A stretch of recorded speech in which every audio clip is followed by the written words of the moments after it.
जय श्री ओम नमः श्रीभ्याय जय श्री ओम नमः श्रीभ्याय जय श्री ओम नमः श्रीभ्याय ओम जय जय जय नमस्तु नमस्तु नमस्तु मंगलम भगवान वीरो मंगलम भूतमोड़ी मंगलम कुंद कुंदाख्यो जयन्तु मंगलम सर्वमंगल मांगल्यम सर्वकल्याणकारकम् प्रधानं सर्वधर्माणां जैनं जयतु शासनं जैनं जयतु शासनं जैनं जयतु शासनं नमो समय साराय स्वानुभूतिया चकास्ते चित्सभावाय भावाय सर्वभावान्तरचिते सर्वभावान्तरचिते सर्वभावान्तरचिते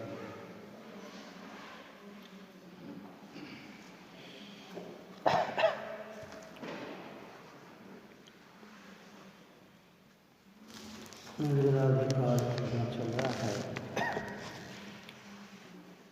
वह था 204 नंबर की कल चली थी। कर्म के चौसम के निमित्त से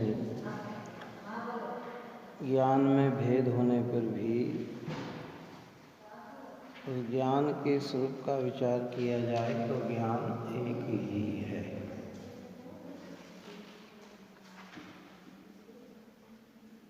चौसम के निमित्त से भेद है गति ज्ञान, श्रुत ज्ञान, अवधि ज्ञान, मंत्री ज्ञान। लेकिन ज्ञान स्वभाव की ओर से देखा जाए तो ज्ञान कैसा है कि वो तो एक ही है।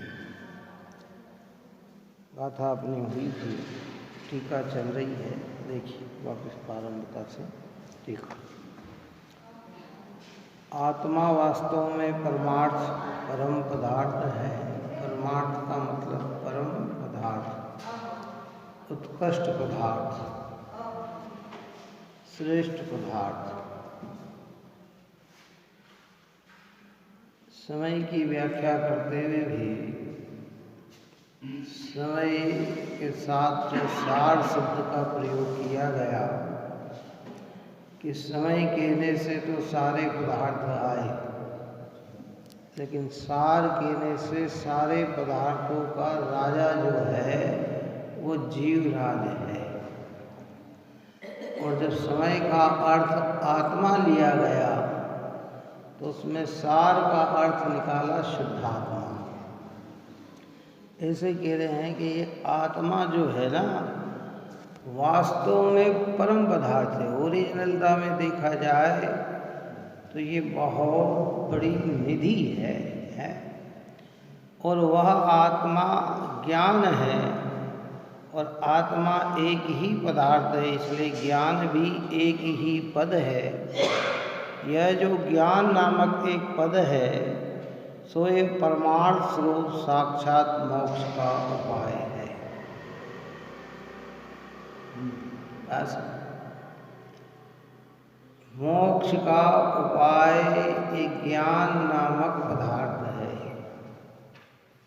हमारे यहाँ कहा ना कि कारण विधानों कार्याणि, कारण के अनुसार कार्य की उत्पत्ति होती। जब भी कार्य होगा, मोक्ष होगा, मोक्ष मार्ग होगा, तो उसमें कारण अगर कोई बनेगा तो ज्ञान, ज्ञान यानी आत्मा। आत्मा ही नहीं हो तो मोक्ष मार्ग क्या और मोक्ष क्या है? एक उत्कृष्ट पदार्थ है जो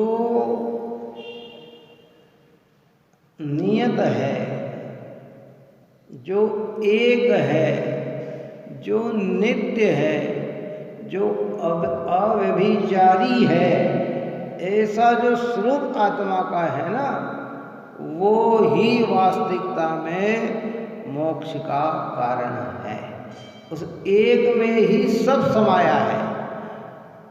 क्या समाया है? एक ज्ञान में क्या समाया है कि सारी चीज समाई है। एक ज्ञान की अनुभूति में ही सम्यक दर्शन है, सम्यक ज्ञान है, सम्यक चारित्र है, भेद प्रभेद जितने भी हैं सब वहीं एक से लागू होते हैं। और अगर एक ही नहीं है तो समझना कुछ भी नहीं है।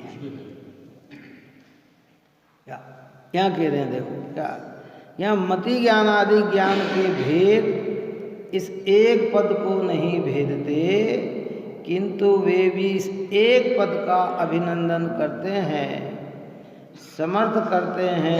इस बात को दृष्टांत पूर्वक समझाते हैं।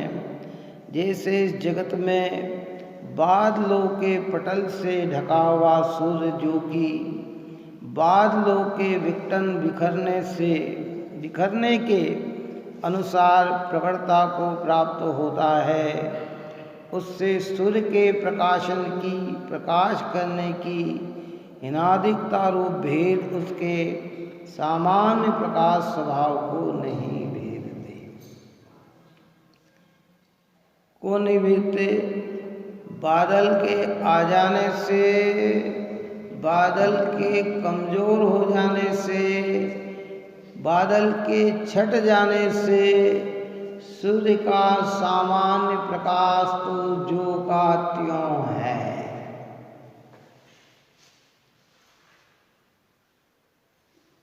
बताओ, सूर्य में प्रकाश कैसा है? जो का त्यों। बहुत घेरे बादल आ जाएं तो बादल आ जाने से कई आजकल तो बहुत बड़ी उन्नति हो गई ना। क्यों? हमारे यहाँ टीवी में सारे भारत का ये समझाया जाता है, बताया जाता है कि आज कहाँ पानी गिरेगा, कहाँ बादल रहेंगे, कहाँ सूर्य का प्रकाश रहेगा। क्यों नहीं देते? जैसे बम्बई में बहुत पानी है और मद्रास के अंदर बहुत सूर्य है, तो सूर्य तो एक ही है ना, कितना है? चाहे वो बम्बई में हो, चाहे मद्रास में हो, चाहे मध्य प्रदेश में हो, इंदौर में तो बादल है और बड़नगर के अंदर प्रकाश है। क्यों है? तो वो उस ज्ञान में तो सारी चीज पूरी की पूरी है। अब वो बादल आ जाए, बादल कम पड़ जाए, बादल बिखर जाए, तितर भीतर हो जाए, तो भी वे उस सूर्य के सामान्य प्रकाश को भेदते नहीं है। ऐसा मति श्रुत अवधि मन प्रे ज्ञान भी कम ज़्यादा घटबड़ होते हुए भी अपना आत्मा का जो ज्ञान स्वभाव है उसको वो भेदते नहीं है। और ज्ञानियों की दृष्टि कहाँ होती है? एक ज्ञान पे होती है।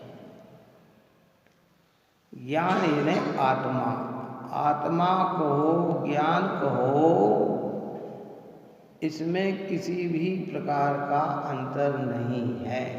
शब्द का अंतर है, पदार्थ का अंतर नहीं है, वस्तु का अंतर नहीं है।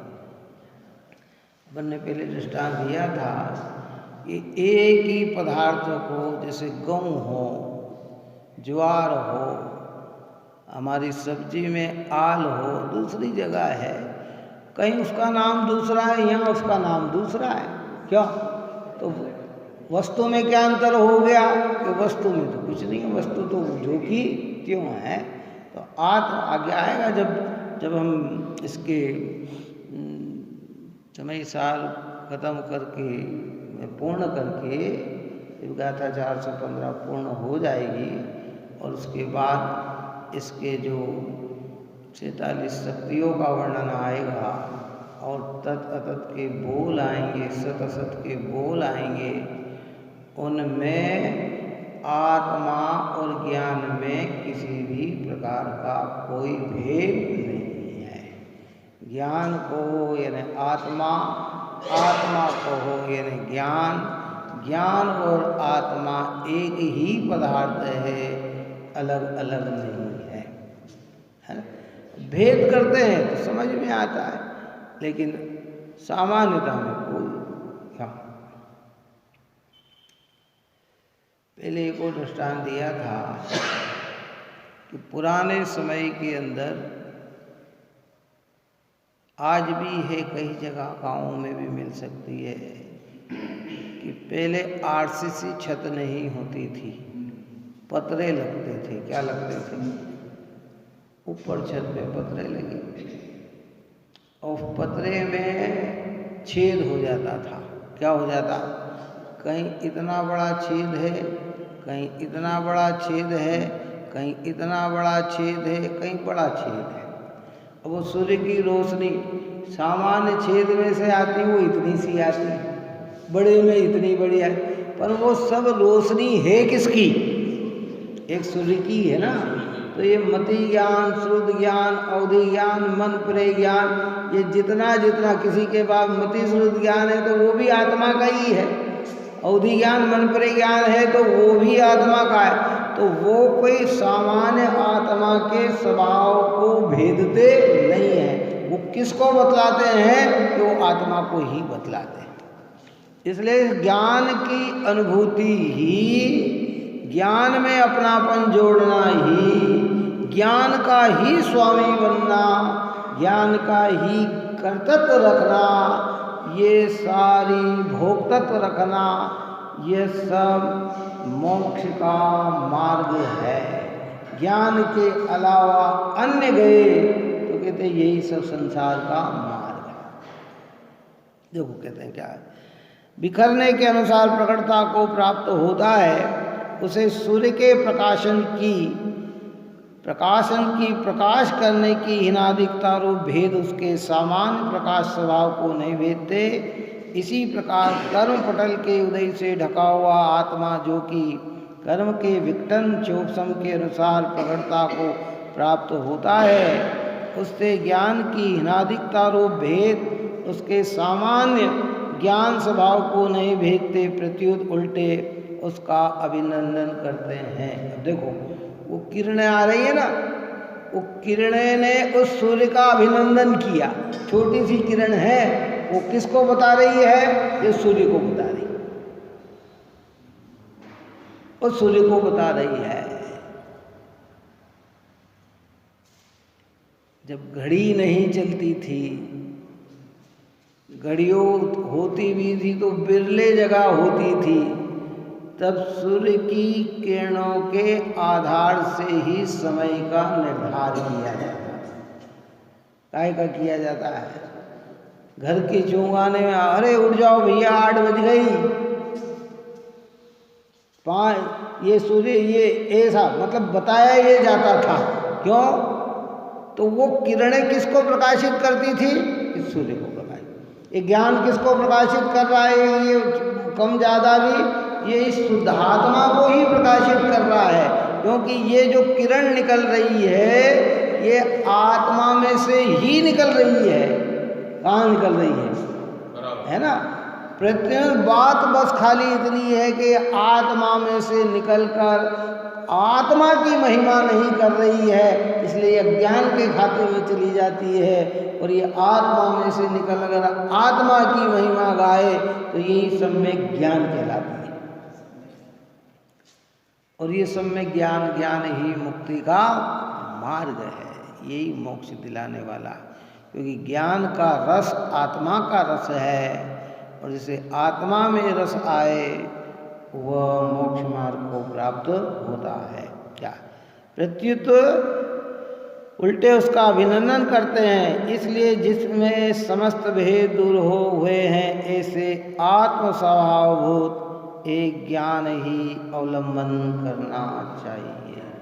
ये कम ज़्यादा का भेद भूलकर, छोटे बड़े का भेद भूलकर एक ज्ञान स्वभाव को ही मुख्य करना चाहिए। ज्ञान में प्रतिपल उठे तरंग, उसमें झांकता आत्म राम।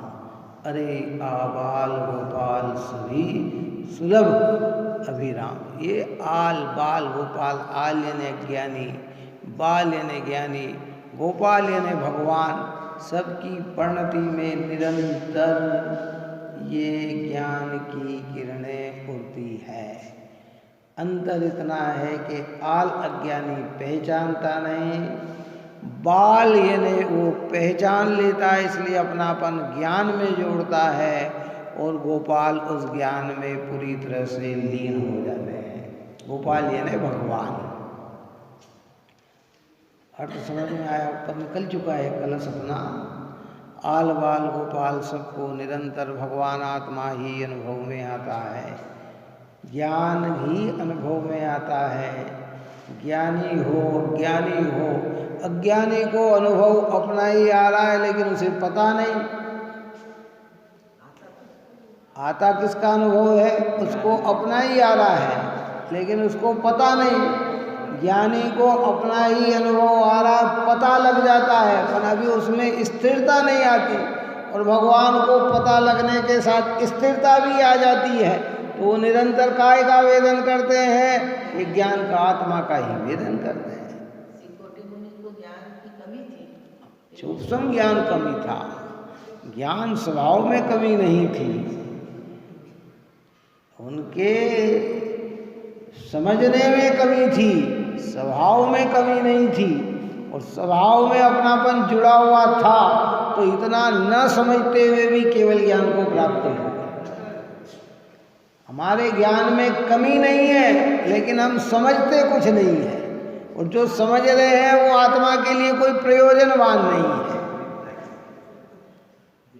वो आत्मा के लिए लाभकारी नहीं। जितना भी हमें जानकारी है ना, भेद प्रभेद है, कई लोगों का लौकिक ज्ञान इतना होता है, वहाँ ये मिलता है, यहाँ ये से, यहाँ से ये, यहाँ सस्ता ये, यहाँ ये महंगा, इतने यहाँ का मुख्यमंत्री ये, यहाँ का ये इतने मंत्री, वो इतने मंत्री।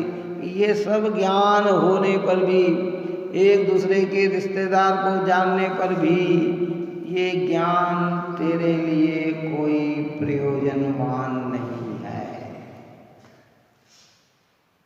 ये प्रयोजनवान नहीं है। इसलिए अज्ञानी को भी निरंतर ज्ञान ही अनुभव में आता है, ज्ञानी को भी निरंतर ज्ञान ही अनुभव में आता है, भगवान को भी निरंतर ज्ञान ही अनुभव में आता है। अज्ञानी इस अनुभव को पर का मानते हैं और ज्ञानी इस अनुभव को सौ का मानते हैं। अंतर ये, और इसकी अनुभूति का नाम ही है मोक्ष मार्ग, और इसमें ठहर जाने का नाम ही है मोक्ष। अब वो प्रयत्न हमें करना चाहिए, सीधी सी बात तो ये है। बाकी तो सब व्यवहार है। देखो, ज्ञानियों को भी व्यवहार होते हैं, धर्मियों को भी व्यवहार होते हैं, लेकिन उनकी पकड़ जो होती है वो एक मूल स्वभाव की होती है। हमारी पकड़, मैंने कल अपन ने इस विषय में बहुत चर्चा कर ली, दृष्टांत दे दे के भी अपन ने समझ लिया क्या कि हीरे की कीमत नज़र आती है, लेकिन हीरे को जिस ज्ञान ने जाना उसकी कीमत नज़र नहीं आती है। हीरा कीमती कि उसको जानने वाला कीमती है। कल कहा था दृष्टांत है कि हीरा पड़ा जो गेल में, हर कोई जाए ढोल, जहाँ हीरा ता झोरी, ता हीरा का मोल। हीरे का मोल कहाँ है कि जो उस हीरे को पहचाने। हीरा तो गेल में, कीचड़ में पड़ा है, आदमी आ रहे हैं, निकल जा रहे हैं, जा रहे हैं, किसी को पता नहीं, लेकिन वो झोरी उधर से निकला और उसकी सरसरी निगाह उस पे पड़ी कि वो समझ लेता है अरे ये तो बहुत कीमती चीज़ है। तो हीरा कीमती है कि उस ज्ञान की परख कीमती है। बोलो कीमती क्या है? गुरुदेव श्री ने निगोदिया जी में भगवान देख लिया, तो काय से देख लिया? ज्ञान की ताकत है ना। ये वृक्ष में दे फूल में अनंत जीव देख लिए, भगवान कहकर पुकार दिया। एक ताकत काय की है कि ज्ञान की तो ताकत है। हमें सब जड़ न जाने क्या क्या महिमा आती है, एक चैतन्य की महिमा आती नहीं है। हिनवाणी माता कहती कि उसकी महिमा लाओ। चैतन्य स्वभावी हो या एक स्वभावी हो, घबराना नहीं। बार बार पढ़ने का अभ्यास करने पर भी रुचि से हो, फिर भी याद ना रहे, स्मरण न रहे, तो खेदित नहीं होना, समझना कि मैं तो ज्ञान स्वभावी हूँ। अपन ने पहले इस विषय की चर्चा की थी कि 22 प्रकार के परिसरों के चित्र बनाए। इसमें एक अज्ञान परिसर है और एक प्रज्ञा परिसर है। 22 परिसर में एक नाम क्या? अज्ञान परिसर, और एक नाम क्या? प्रज्ञा परिसर। अज्ञान भी परिसर। अज्ञान का मतलब क्या?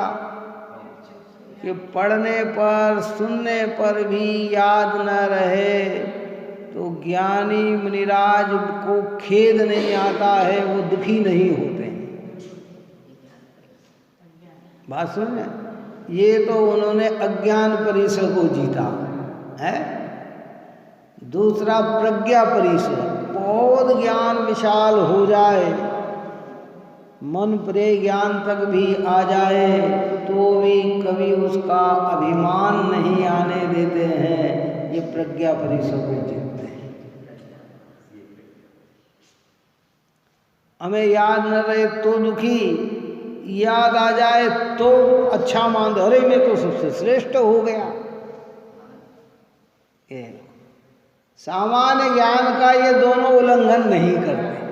वहाँ ज्ञान परिसर का अर्थ मिथ्या ज्ञान नहीं लेना। हाँ, ज्ञानियों को ज्ञान तो है ही नहीं, मुनिराजों को। ज्ञान की कमी का नाम अज्ञान है, मिथ्या ज्ञान का नाम अज्ञान नहीं। ज्ञान की कमी, जैसे श्रीभूति मुनिराज आत्मस्वरूप को साधते थे, लेकिन ज्ञान इतना विकास नहीं हो पाया था कि वो स्मरण में बार बार रह जाते, भूल जाते, पढ़ते भूल जाते हैं। तो उस अज्ञान परिसर को उन्होंने सहन किया है। मिथ्या ज्ञान वाला ज्ञान नहीं।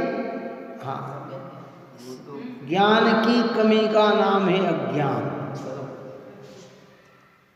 केवल ज्ञान के सामने मन परे ज्ञान भी अज्ञान कहलाता है। पूर्ण ज्ञान की अपेक्षा अज्ञान को अपूर्ण ज्ञान भी कहते हैं। क्या है? और ऐसे देखा जाए तो वो सम्यक ज्ञान कहलाता है। क्या कहलाता है? सम्यक ज्ञान है। सम्यक ज्ञान हरी बात है। छद्मस दशा का ज्ञान का न केवल ज्ञान की अपेक्षा अपूर्ण ज्ञान को हो या उस ज्ञान की कमी का नाम अज्ञान को। अज्ञान का मतलब मिथ्या दृष्टि वाला ज्ञान नहीं। हाँ, मिथ्या दृष्टि वाला ज्ञान नहीं। वो तो चौथे गुण स्थान से ही ज्ञान सम्यक ज्ञान हो जाता है। सम्यक दर्शन हुआ कि ज्ञान सम्यक ज्ञान हो जाता है। सम्यक साधे ज्ञान होए भेद आराधो, लक्षण श्रद्धा जान दो में भेद अभाव। ये तो सार एक का लक्षण श्रद्धा, एक का लक्षण ज्ञान। सम्यक दर्शन का लक्षण श्रद्धा, सम्यक ज्ञान का लक्षण जानना। यहाँ कहते हैं ज्ञान की जो किरणें उठ रही है ये सामान्य को ही बतला रही है। किसको बतला रही है? सामान्य मतलब द्रव्य, अपना स्वभाव, उस स्वभाव को बता रही है। क्यों? टंकी में से पानी की बूंद, इस नल में से पानी की बूंद निकल रही है तो थोड़ा सा विचार करें तो हम क्या करते, सोच लेते कि भाई कहीं टंकी है। नल में से पानी आ रहा है ना, तो क्या विचार कर लेते हैं अब वो थोड़ा सा भी आए तो भी टंकी को बताता है, धार बड़ी आए तो भी टंकी को बताता है, पूरी धार आए तो भी टंकी को बताता है। बात आई समझ में नहीं है। कहने में ऐसा आता पाइप में से पानी आ रहा, तो पाइप में से कहाँ से आए, टंकी हो या होल हो ना, उसको तो उसी को तो बताते हैं, है? ऐसे कह रहे हैं ज्ञान की छोटी बड़ी जैसी भी किरणें निकल रही है, ये दर्शा किसको रही है? ज्ञान स्वभाव आत्मा को दर्शा रही है, अपने स्वभाव को बता रही है। खाली इस स्वभाव में हम करने की जरूरत है, आज तक हम नहीं कर पा रहे हैं, इसलिए हमारा ये ज्ञान मिथ्या ज्ञान नाम पाता है। और जहाँ इस ज्ञान में हम किया तो यही ज्ञान सम्यक नाम पाने लग जाए। सम्यक ज्ञान होगा तो मोक्ष मार्ग होगा, मोक्ष मार्ग होगा तो मोक्ष होगा।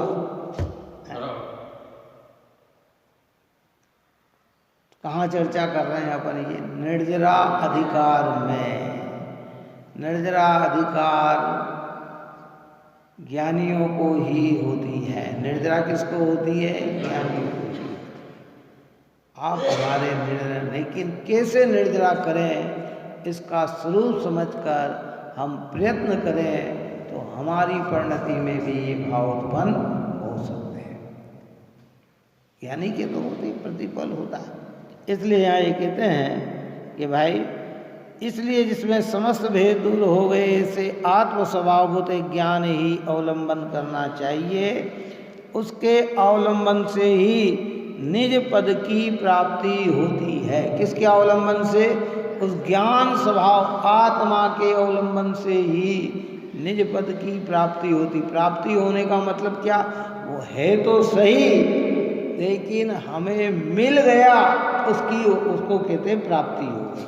अभी तक मिला नहीं था इसलिए अप्राप्त, कहीं गया नहीं था लेकिन हमारी दृष्टि वहाँ नहीं पहुँच पाई थी, हमारा ज्ञान वहाँ नहीं पहुँच पाया था। और जब ज्ञान और दृष्टि वहाँ पहुँच गई तो कहते हैं हमें मिल गया। तो वो मिला कहाँ? क्यों?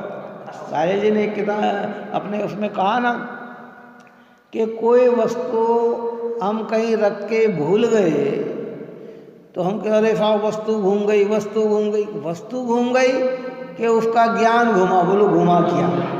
वस्तु तो जहाँ पड़ी है वहीं पड़ी हुई है, अब घूमी कहाँ? बात सुन। चावल की डिब्बी मंदिर में रखकर भूल गए, घर गए, मैंने भूल गए कहाँ? अरे वो तो जहाँ पड़ी है वहीं है।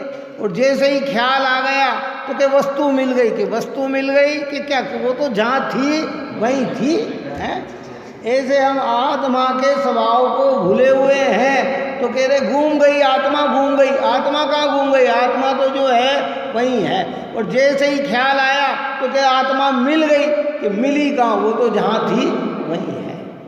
व्यवहार में कहते कि हाँ प्राप्त की प्राप्ति हो गई, जो था उसकी प्राप्ति हो गई है। ज्ञान की पावरता इतनी है, ज्ञान की शक्ति इतनी है, अद्भुत प्रकार का ज्ञान आप हमारे अंदर विद्यमान है। बस उलझन इतनी है, इस ज्ञान को, ज्ञान की महिमा नहीं आ रही। किसकी महिमा आ रही? बाहर की।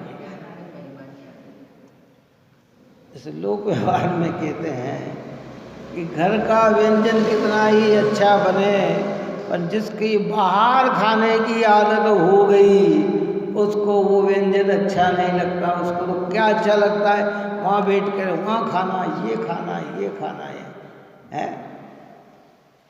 लेकिन जब कोई ज्ञानी गुरु ने समझाते हैं, बतलाते हैं, और फिर वह जब घर में, अरे मैं तो उस समय इससे अच्छा तो भोजन अपने घर में ही था, तो फिर उसको महिमा काहे की आती है? अपनी आती है। ऐसा ये हमारा ज्ञान गेयों में जाकर गेयों में मस्त हो रहा है और उसकी महिमा गा रहा है ज्ञानी।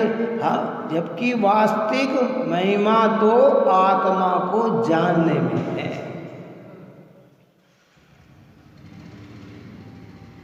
इसलिए ज्ञानी ने लिखा कि आत्मज्ञान ही ज्ञान है, शेष सभी अज्ञान, और आत्म शांति का मूल है वीत राग विज्ञान है। आत्मज्ञान ही ज्ञान है, आत्मा का ज्ञान इसी को ज्ञान कहा गया। बाकी तो ये हमारा सूक्ष्म ज्ञान भी अज्ञान नाम पाता है। जिस ज्ञान में आत्मा की कीमत नहीं, वो ज्ञान ज्ञान नहीं। क्यों? क्यों? जिस ज्ञान अवलौकिकता में ये तो निश्चय हो गया, अब व्यवहार में लगा। जिसकी श्रद्धा में अनंत का विश्वास नहीं, उसकी श्रद्धा श्रद्धा नहीं। बात सुन, जिसकी श्रद्धा में अहिंसा धर्म का विश्वास नहीं, वो श्रद्धा श्रद्धा नहीं है। कितनी महिमा गाई जा सकती है, चलो उसको बताओ। नहीं गा सकती है, नहीं गाई जा सकती। जैसे जिस ज्ञान में आत्म तत्व की महिमा ना समाती हो, ये तो ये ज्ञान ज्ञान नहीं है भाई। भले कई कई ऊपर में अपन ने चर्चा कर ली, कितने ही गाथा याद हो, कितने ही भजन याद हो, कितने ही दोहे याद हो, और अनेक शास्त्रों का ज्ञान हो, और अगर ज्ञान स्वभाव की महिमा नहीं है तो कहते हैं ये ज्ञान ज्ञान नहीं है। क्योंकि ये सब बदल जाएगा और ज्ञान स्वभाव सदा बना का बना रहे। इसलिए चार बोल लिए अपद में कि ये वर्णाधिक से गुणस्थान्तर्य तक के भाव, और ये ज्ञान की छो समाधि का परिणाम। ये परिणाम कैसे हैं कि ये अनियत है, ये अनेक है, ये क्षणिक है, ये व्यभिचार है, व्यभिचारी भाव है, और ज्ञान आत्मा का नियत है। ये अनेक नहीं, एक है। ये अनित्य नहीं, क्षणिक नहीं, ये नित्य है, अविनाशी है। और ये व्यभिचार नहीं, अव्यभिचारी भाव है।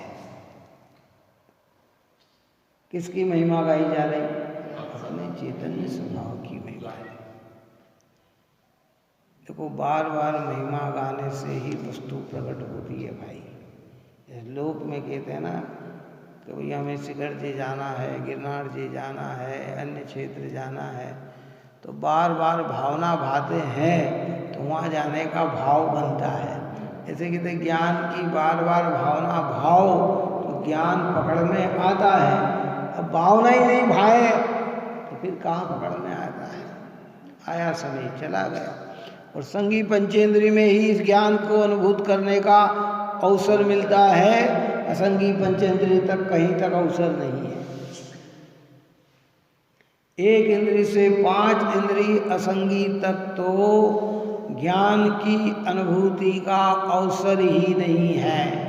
और फिर पंचेंद्री संगी जीव भी हो जाए और संक्लेश आदि परिणामों से युक्त हो जाए तो भी ज्ञान को पकड़ने की योग्यता नहीं है।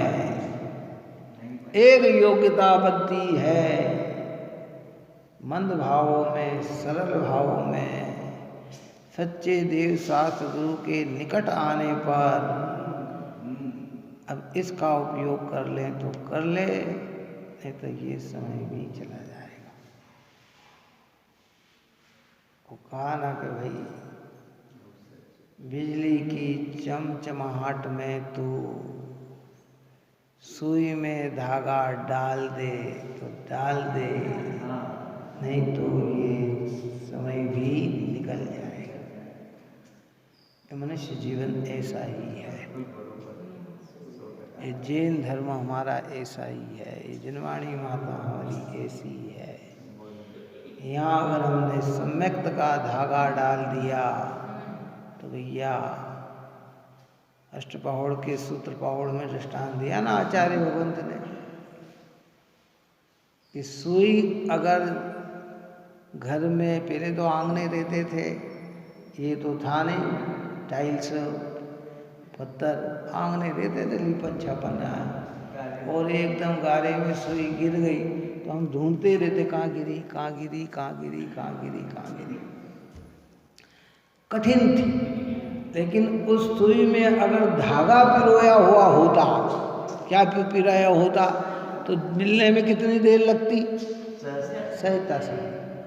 ऐसे केरे सूत्र पाहुड़ में आचार्य देव ने कहा कि सम्यक ज्ञान का अगर ये धागा पिरो दे तो चाहे भवन या अब उपभवन कहीं भी अगर गिर जाए तो भी पकड़ने में जल्दी में आ जाता है, और अगर धागा नहीं पिरोया और वन उपवन में सुई गिर गई तो फिर पकड़ में आती नहीं है। जिनवाणी हमें बार बार हमें आत्म वस्तु को समझाती है। एक बार आत्म वस्तु हमारे ज्ञान का विषय बन गई ना, फिर हम कहीं भी रहेंगे तो घूमने वाले नहीं हैं, और आत्मा समझ में ही नहीं आई है तो भले मंदिर की चौगान में भी गिरे हो तो भी पकड़ में नहीं आती है। घर के चौगान में गिर जाए तो भी पकड़ में नहीं आती, क्योंकि वो इतनी सूक्ष्म है। इसलिए हमें इतना पावर लाना चाहिए कि ये तो मेरी बात है। ज्ञान यानी आत्मा, आत्मा यानी मैं से हटकर आत्मा नहीं है, ज्ञान से हटकर आत्मा नहीं है। इस ज्ञान में मैं क्या जोड़ूं, अपनापन जोड़ूं।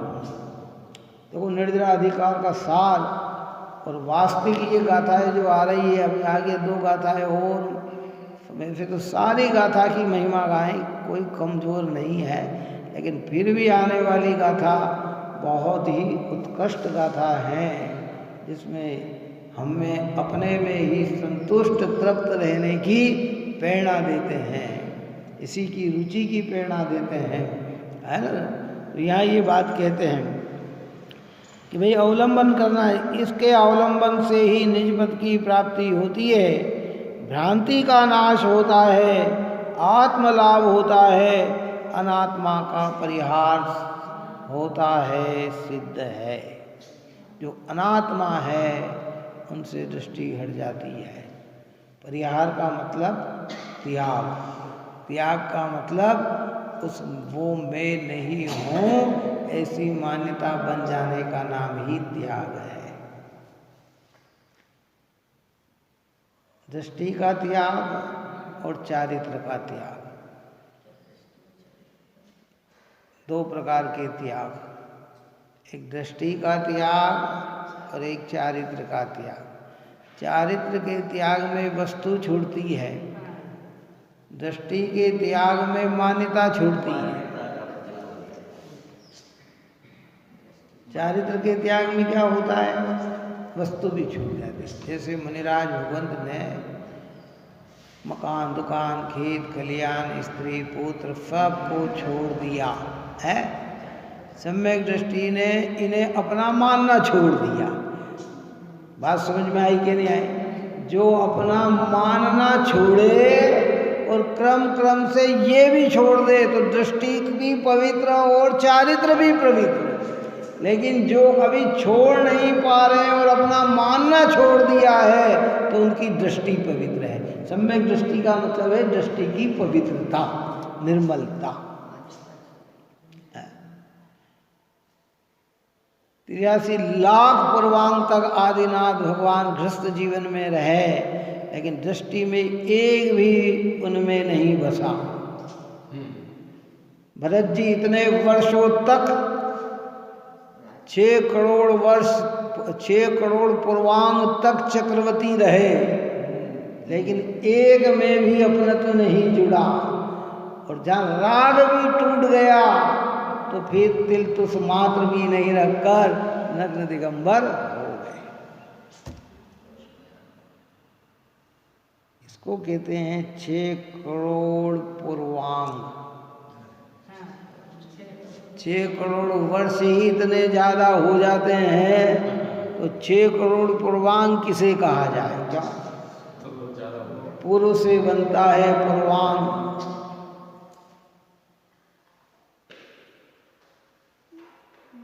70,56,000 करोड़ वर्ष का एक पूर्व। अब कितना समय, यहाँ तो अगर कोई 150 साल जी लेने तो कहते अमर हो गया। क्या कहते हैं, 150 साल का अगर कोई व्यक्ति, अरे साहब ये तो अमर हैं, ये तो जी गए। कहते भैया क्या बखत है इन बातों की। इसलिए जो ज्ञान की किरणें निकल रही है, ये ज्ञान स्वभाव में से आ रही है, इसको स्वभाव को जानने में लगा दें तो ये ज्ञान भी हमारा पवित्र हो जाए। क्या ऐसे कर्म बलवान नहीं हो सकता, राग देश उत्पन्न नहीं हो सकते। कैसे, जब इस ज्ञान में अपनापन जुड़ जाए और इसी में रह जाए, भ्रांति का नाश हो जाए, तो फिर कर्म बलवान नहीं हो सकते। कर्म बलवान कहाँ है कि जब हम ज्ञान को नहीं जान रहे, इसलिए वे बलवान बने हुए हैं। दोनों प्रकार का बलवान हो, एक दृष्टि का और एक चारित्र का। दृष्टि सुधरने के बाद भी कर्म का इतना पावर रहता है कि वो पूर्ण चारित्र धारण नहीं कर पाता है, तो कहते हैं कि अभी कर्म का बहुत जोर है। भावना होने पर भी वो उस रूप प्रकट नहीं कर पाता है, तो कहते हैं कर्म का जोर है वो चारित्र का। लेकिन दृष्टि नहीं सुधरी, सुधर गई, तो फिर दृष्टि अपेक्षा कर्म का जोर भी नहीं रहा, मिथ्यात्व अनंतानुबंधी का जोर भी नहीं रहा, फिर वो सहज हो गया। अब कोई भी चीज में उसके, इसलिए तो कहते हैं ज्ञानी किसी की बात का भरोसा नहीं करते, वो दो ही चीज का भरोसा करते हैं, एक स्वानुभव का भरोसा और एक जिनेंद्र कथित बात का भरोसा, जिनवाणी का भरोसा। दुनिया की बात का भरोसा नहीं करते। दुनिया तो न जाने कहाँ कहाँ क्या क्या कैसे कैसे बतला देती है। वो तो सिर्फ एक ही, अरे साहब उनने उनको दुख दिया, उनके श्रद्धान में एक ही बात कि पाप कर्म के उदय से ही दुख पाता है, दूसरा कोई दुख देता नहीं है। व्यवहार भले निभाते हो,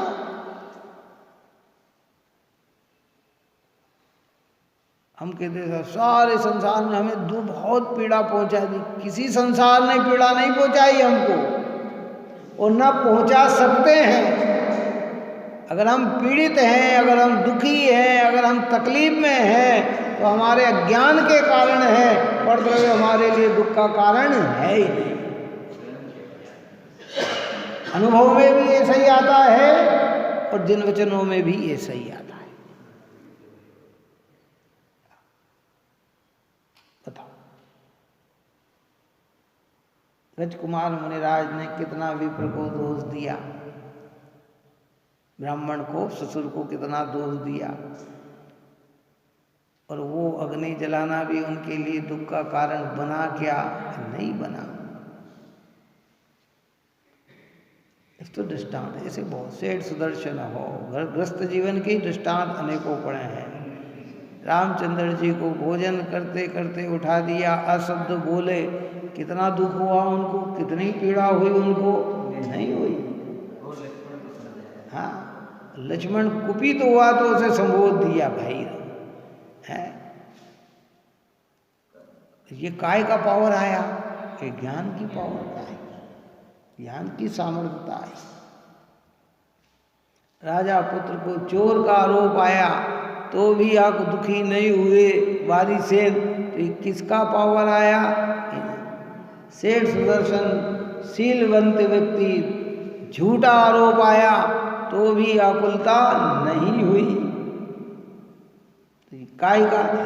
और फिर आगे का और पावर बढ़ गया और चारित्र धारण कर लिया, तो फिर भाई में कैसे ही अनुकूल प्रतिकूल मिलते रहे, उससे उनका परिणाम दिगा नहीं। ऐसे यहाँ कहते राग देश बिना के नहीं हो सकते, राग देश में उत्पन्न नहीं होते हैं, और राग देश बिना पुनः कर्म आश्रव नहीं होता, आश्रव के बिना पुनः कर्म बंद नहीं होता, और पूर्वबद्ध कर्म मुक्त होकर निर्जरा को प्राप्त हो जाता है। कौन? जो एक ज्ञान में अपनापन जोड़ता है वह। इसलिए हमें अवसर मिला है, समझने की जिज्ञासा जागृत करें, अंदर की लगन लगाए, दुनिया की सारी चीज का मिल जाना कठिन नहीं है, लेकिन आत्म वस्तु का मिल जाना बहुत कठिन है। इसलिए कहा कि भाई धन कन कंचन राज सुख सब ही सुलभ कर जान, दुर्लभ है संसार में एक यथार्थ ज्ञान। एक यथार्थ जो का त्यों सच्चा ज्ञान ये बहुत दुर्लभ है। धन का मिल जाना, कंचन का मिल जाना, सौंदर्यता का मिल जाना, बाहरी पदार्थों का मिल जाना, ये सब सरल है। सरल इसलिए भी कहा कि इसको हमने कई बार प्राप्त कर लिया, लेकिन सम्यक ज्ञान को एक बार भी प्राप्त नहीं किया। क्यों?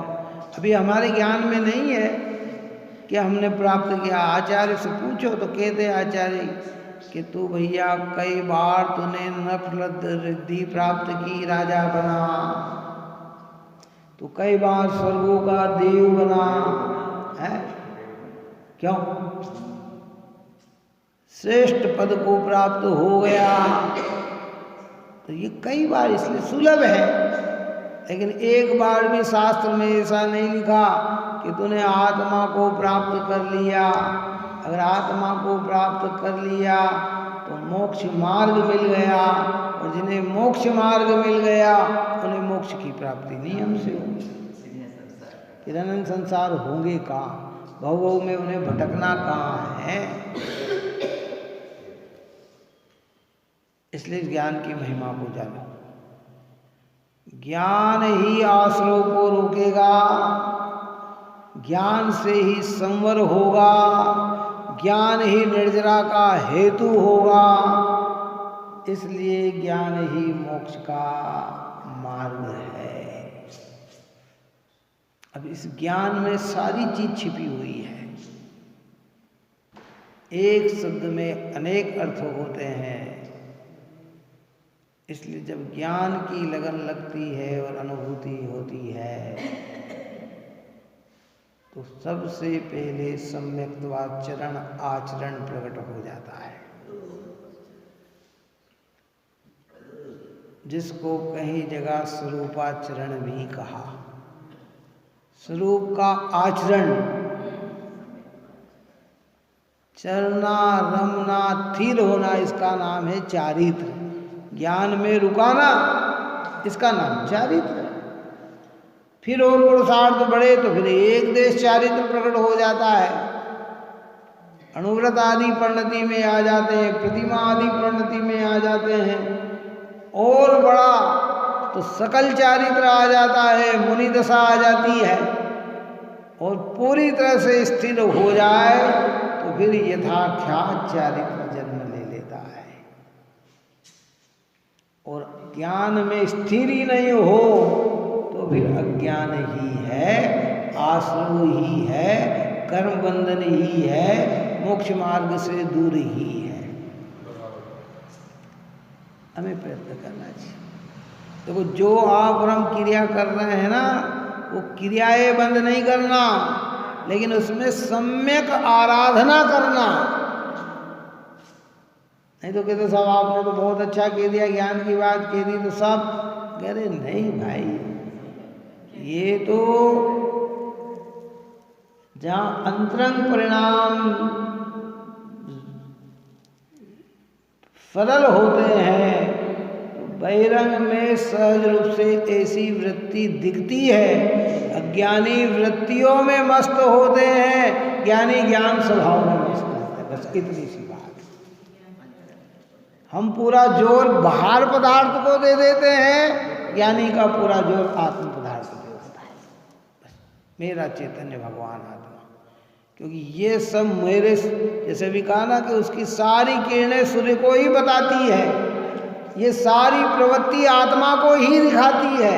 अगर आत्मा को न दिखाए तो ये कोई महत्वपूर्ण ही नहीं है, संसार के हेतु है। बस ये तो अपन ने पुण्य पाप अधिकार में चर्चा कर आए हैं, कर्ता कर्म अधिकार में इसकी चर्चा अपन ने कर ली है।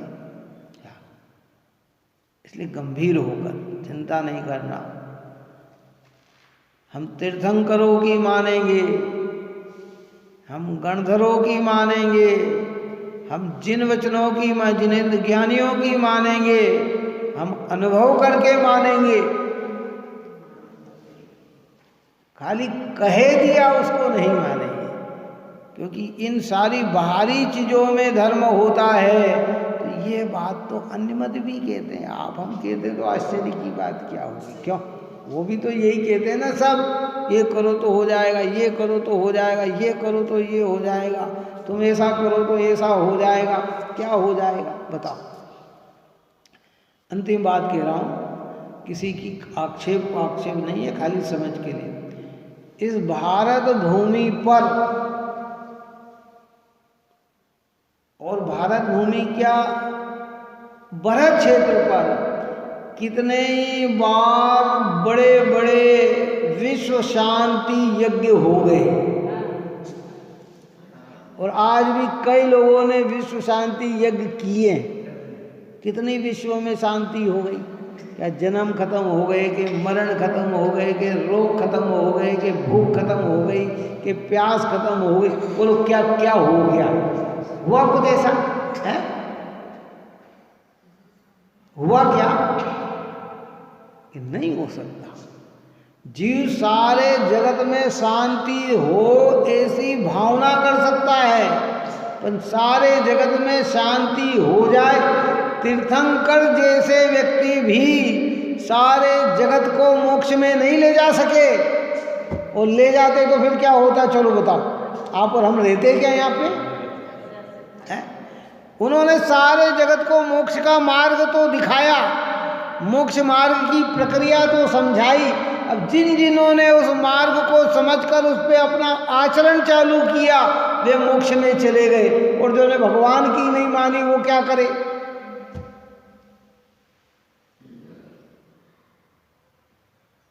इसलिए सारे प्रश्नों का समाधान एक ज्ञान में है। किसमें है? एक ज्ञान में। तुम ज्ञान की अनुभूति करो, तुम्हें पता लग जाएगा कि भाई मार्ग क्या है। इसलिए बाह्य आचरणों में कमी नहीं करना। यथा समय जो जो हम कर रहे हैं, जो सत्कार्य कर रहे हैं, अगर कदाचित कारणवश न कर पा रहे हों तो उन कार्य की भावना भी रखना, लेकिन समझना ये कि मेरा आत्मा ज्ञान स्वरूप है और इसी में सब परिपूर्णता है। भावों में कमी नहीं रखना। हम कृत्रिम चैत्यालय के दर्शन करने नहीं जा सकते तो यहीं बैठे बैठे विचार बनाते हैं। क्यों? रोज अर्घ समर्पित करते हैं। कब पवित्र अवसर आएगा, स्थिर न रहे तो इन क्षेत्रों की वंदना करें। क्यों? है भारत में चार हमारे चारों तीर्थ, जैसे सारे तीर्थ हैं, रोज नहीं जा सकते, लेकिन यहीं बैठे बैठे उनकी भावना भाते हैं। क्यों? अर्घ समर्पित करते हैं ना। चाहे वो सम्मेद शिखर का हो, गिरनार का हो, चंपापुरी का हो, पावापुरी का हो, अन्य तीर्थ क्षेत्रों का हो, तो भावना तो वही बनती है ना।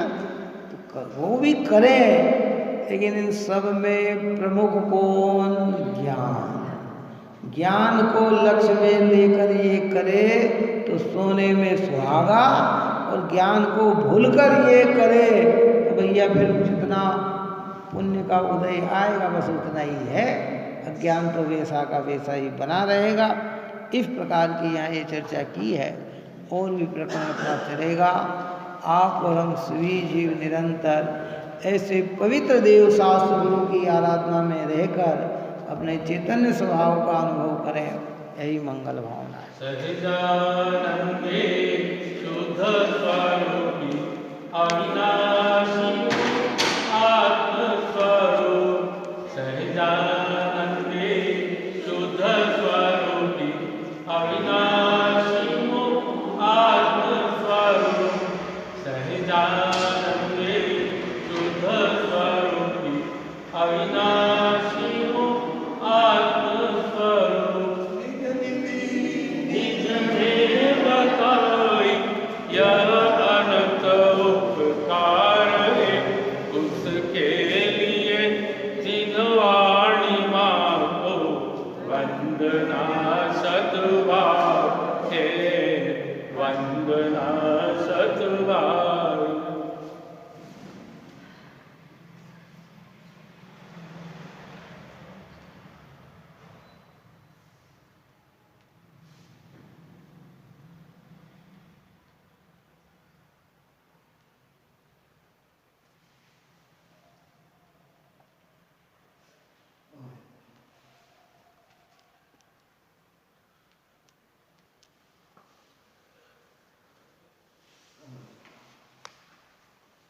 जो वाणी के ज्ञान से सूझे लोका